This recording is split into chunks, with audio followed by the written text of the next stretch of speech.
Assalamualaikum. Hari ini kita akan menceritakan dongeng tentang Malin Kundang. Dahulu kala di sebuah perkampungan nelayan yang terletak di pantai air manis di Padang, Sumatera Barat, hiduplah seorang anak laki-laki bernama Malin Kundang. Malin tinggal bersama ibunya Mande Rubayah yang merupakan seorang janda. Sebagai satu-satunya keluarga yang dimiliki ibunya, Malin sangat disayang dan dimanja. Ia tumbuh menjadi anak yang terlihat baik sejak kecil. Ia dimanja dan diberikan apapun kesukaannya selalu dituruti. Ibunya harus bekerja keras banting tulang demi mencukupi kebutuhan mereka sehari-hari. Beranjak dewasa, Malin ingin pergi merantau untuk mencari penghidupan yang lebih baik. Ia meminta izin agar diperbolehkan pergi merantau ke kota dan mencari peruntungan. Kebetulan ada kapal besar yang sedang merapat di pantai air manis. Jangan, nak. Bagaimana jika terjadi hal yang tidak diinginkan padamu? Tetaplah di sini bersama ibu, Ujar Mande Rubaya yang tidak ingin Malin pergi merantau. Ibu, aku akan baik-baik saja. Aku bisa jaga diri, ucap Malin sembari menggenggam dan menatap kedua mata ibunya. Bu, izinkan aku memperbaiki kehidupan kita. Ini adalah kesempatan besar bagi kita. Kapal besar belum tentu merapat setahun sekali, tambah Malin meyakinkan ibunya. Baiklah, pergi dan jangan lupa, nak. Jangan lupa untuk pulang. Ibu akan selalu menunggumu di sini, kata Mande Rubaya sambil menangis. Dengan berat hati, Mande Rubaya pun mengizinkan Malin pergi. Ini untuk bekalmu selama di perjalanan, kata Mande Rubaya sembari menyodorkan bekal berupa nasi bungkus daun pisang sebanyak 7 bungkus. Malin berpamitan dan berangkat ke tanah rantau meninggalkan ibunya seorang diri. Waktu berjalan sangat lambat bagi Mande Rubaya. Mande Rubaya kini sedang merindukan anaknya. Hampir setiap hari ia memandang ke laut berharap anaknya segera pulang. Waktu terus berlalu, namun Malin tak kunjung mengirimkan pesan dan kabar berita dari negeri rantau. Bertahun-tahun telah dilewati Mande Rubaya. Tubuhnya kini mulai agak membungkuk, rambutnya mulai memutih, wajahnya sekarang menjadi keriput. Pada suatu ketika, ada seorang nahkoda kapal yang dulu membawa Malin menyampaikan kabar berita. Mande, anakmu sudah menikah dengan gadis cantik keturunan seorang bangsawan, ujar nahkoda tersebut. Tak lama setelah mendengar kabar tersebut, sebuah kapal megah berlayar menuju pantai. Penduduk desa termasuk Mande Rubaya berbondong-bondong menyambut kapal tersebut.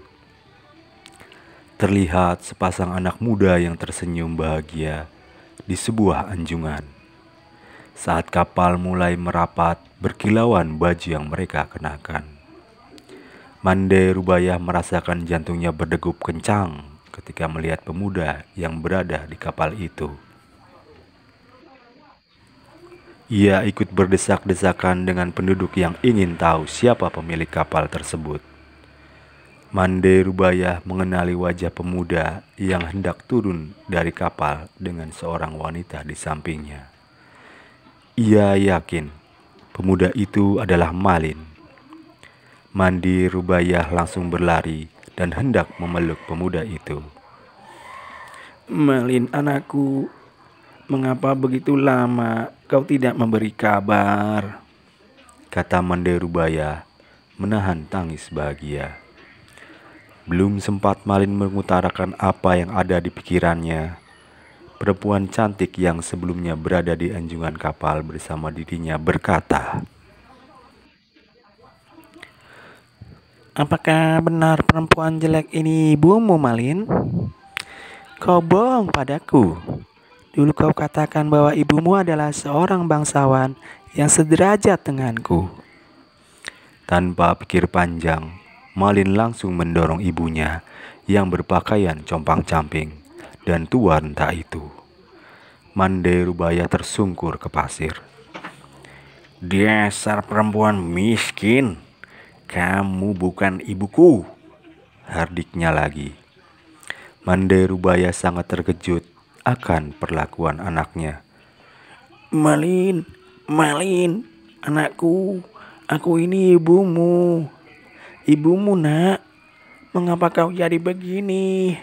Mengapa kau seperti ini, nak? Tangisnya terseduh-seduh.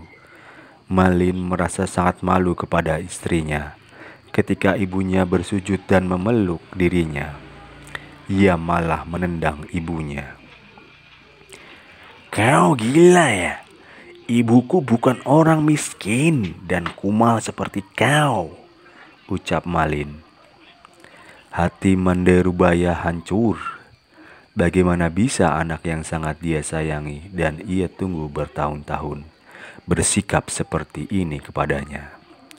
Ia jatuh pingsan dan pantai sudah sepi saat ia sadar. Kapal Malin kembali berlayar dan meninggalkannya lagi. Ia tidak pernah menyangka anaknya tidak mengakuinya sebagai ibu. Dadanya terasa sesak dan ia tak bisa berhenti menangis. Dengan hati yang teriris, ia berdoa, "Ya Tuhanku, kalau memang dia bukan anakku, aku maafkan perbuatannya tadi.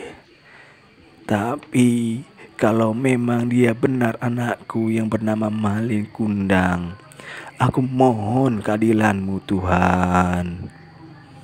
Tiba-tiba cuaca yang cerah berubah menjadi cukup gelap. Hujan yang sangat lebat pun turun. Tidak hanya itu, badai besar dan petir menyambar muncul menghantam kapal Malin.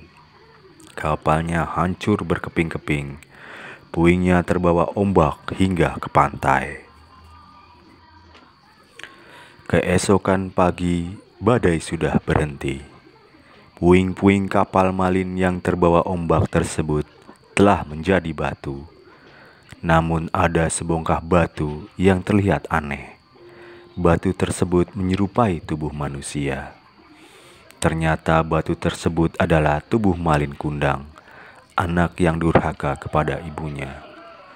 Pesan dari cerita tersebut agar para orang tua, terutama ibu, jangan terlalu membuat anak-anaknya menjadi manja yang kemudian hari justru dapat menyusahkan. Serta untuk anak-anak agar sedari kecil selalu mengingat apa kebaikan-kebaikan orang tua, terutama ibu, sampai kapanpun berusahalah berbakti, meski terkadang tidak semudah mulut berbicara. Terima kasih, sampai jumpa lagi.